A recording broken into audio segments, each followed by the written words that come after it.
আহি আছে শাৰদীয় দুৰ্গা পূজা।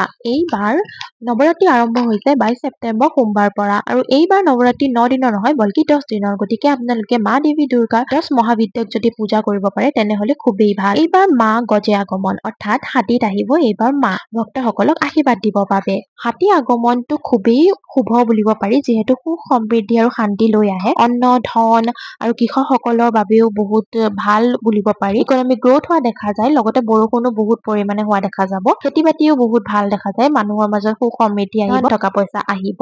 এইবাৰ মা গজে আগমন আৰু দোলাত গমন মানে মা পালকি বা তুলিত ঘূৰি যাব।